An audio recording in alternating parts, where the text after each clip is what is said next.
Hi everyone, welcome to Wednesday Wisdom. So for today's episode, I want to be covering Symphysis Pubis Dysfunction, so SPD. I have seen this a lot with my pregnant patients.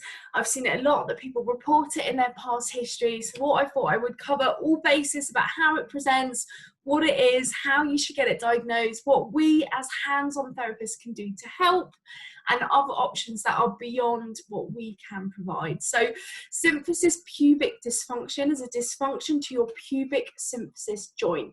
This is a cartilaginous joint at the front of the pelvis. So imagine the pelvis like a bowl. We've got the two SI joints at the back, so the sacroiliac joints.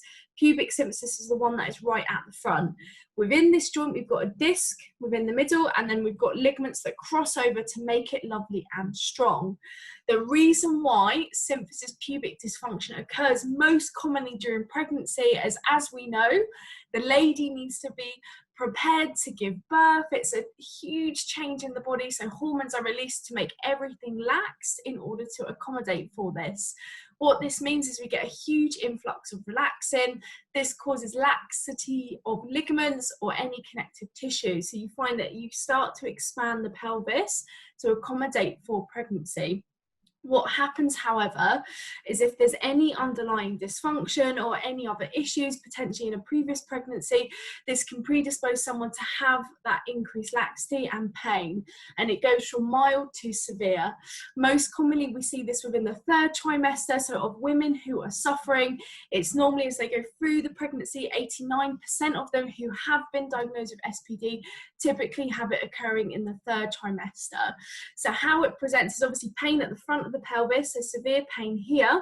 We also get pelvic pain, so it can go around the whole of the pelvic girdle. We can get back pain, we can get pain through the SI joints. We can also get referral down into the quadriceps muscles, pain around the back of the pelvis, so into the glutes as well as higher up. So what you find is you start to get quite a lot of different symptoms of pain around that pelvic area.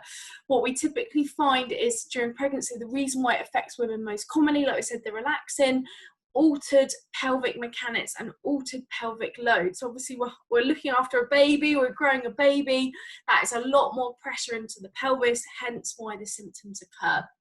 So what can help with this? So women who normally get this get a waddle gait, so you see them where they're a little bit unstable. So a couple of things that a doctor might prescribe or recommend would be braces, so crutches to hold, a brace around the pelvis to fix into the area. Other stuff that you can do at home that potentially could help would be start to strengthening through the pelvic floor and the abdomen. So really kind of low impact exercises to strengthen through, and we've just covered this on our YouTube channel. So anybody wanting more exercise, I will tag it in the video underneath. Shows very low impact activation through this area.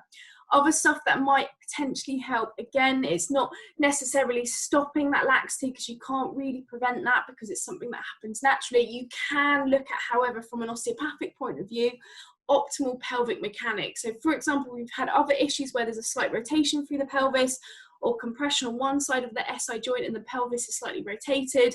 We can look at realigning and reorientating the pelvis in a better position. So we can look at movement of the SI joint, look at any tension that's formed around the pelvis that might be holding it in an abnormal position, as well as running through these strengthening exercises for you, because I've treated a lot of ladies that have had this actually quite severe, and it can be incredibly debilitating, incredibly painful, and makes the pregnancy all round very uncomfortable and not a happy process. So anything that can help, I always think definitely for the win.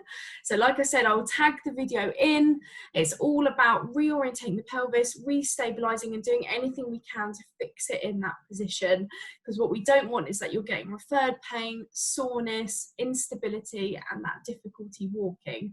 So that is where we can come into play and help, but obviously always recommend going and seeing your GP or your specialist or your midwife, someone who's looking after you during the pregnancy, to make sure there's nothing else going on, there's nothing else they can offer, and then obviously coming to us if you feel like it will help, and then looking from there.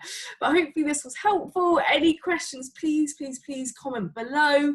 Any other topics that you want me to cover? This was a suggestion from someone else that wanted me to cover this, so any suggestion of any other topics, let me know, and have a fab Wednesday.